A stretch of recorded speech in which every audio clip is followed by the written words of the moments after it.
गवादर के मानी है हवा का दरवाज़ा। ग्वादर शुरू से अपने लोकेशन की वजह से दुनिया के मुख्तलिफ हिस्सों से इन टच रहा है। 1776 में खान अब खलात ने ग्वादर ओमान के शहजादे के रिहाइश के लिए दिया।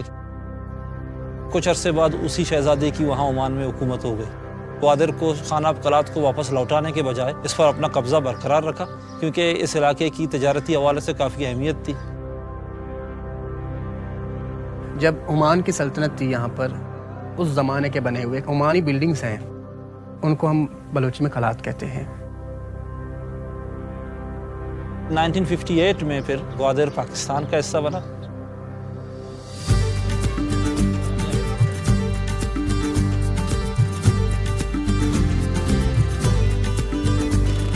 जब ग्वादर ओमान का हिस्सा था, उस जमाने में भी ग्वादर का बाजार एक पुरौनक बाजार था।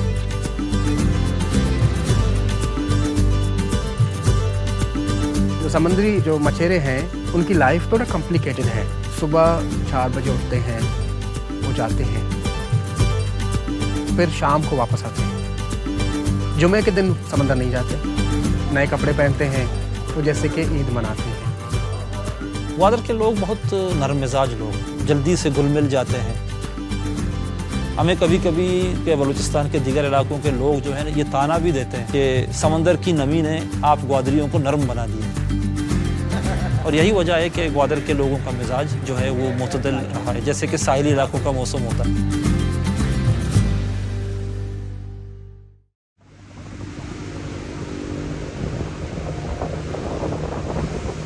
ग्वादर एक पेनिनसुला है और इसके 3 अतराफ में बहरे हिंद के पानियाँ फैली हुई हैं। ग्वादर के लोगों का ज़रिए महाश जो है मोस्टली वो माहीगीरी है, और माहीगीरी से मुतल्लिक दीगर काम हैं। फ़िश फैक्ट्रीज़ हैं, मछली को प्रोसेस करना, एक कोल्ड स्टोरेज है, बर्फ़ का काम है, ट्रांसपोर्ट करने के काम है।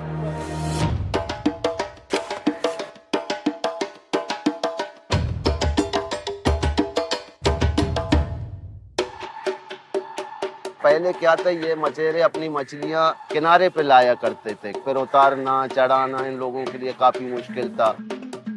फिर ये बनने के बाद मछेरों को काफी सहूलतें मिली है। पूरे साल में सीजन में ये समंदर जाते हैं।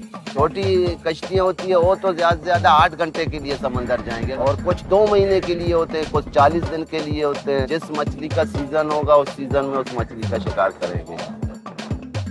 जब फिशिंग करते हैं, कुछ कांटे से, कुछ जाल के जरिए मछली पकड़कर कोल्ड स्टोर में डाल दिया, और इस तरह इनके मछली लाने का तरीका। उसके बाद वो उठा के लाते हैं एक्शन हाल के अंदर, फिर उनकी मछली यहाँ पे एक्शन होगा।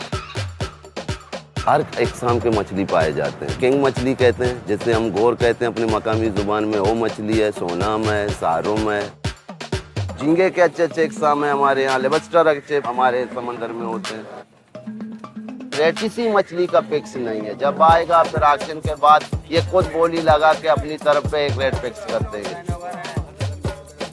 अच्छे क्वालिटी मछली होते हैं, वो ज्यादा हमारे कराची जाएंगे, फिर कराची आगे एशिया की कुछ मंडियों में जाएंगे।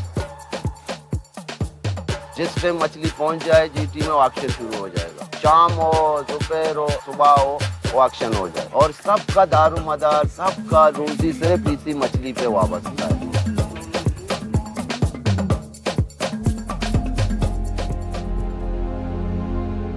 The harsh reality of life as a fisherman in Gwadar is that many children sacrifice their education to follow in their father's footsteps.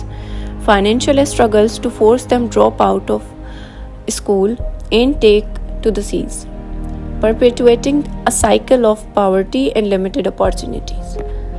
Without access to quality education, these young fishermen lack the knowledge and skills to navigate the complexities of the marine industry. They are often ill-equipped to adapt to changing environmental conditions, manage resources sustainably, or even ensure their own safety at sea. As a result, they are trapped in a cycle of vulnerability, struggling to make ends meet and provide for their families. But there is a hope for change.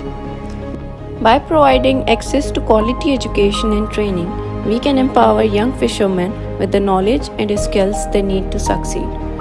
Vocational training programs can teach them sustainable fishing practices, marine conservation, and business management. This can help them improve their livelihood, increase their income, and make informed decisions about their future.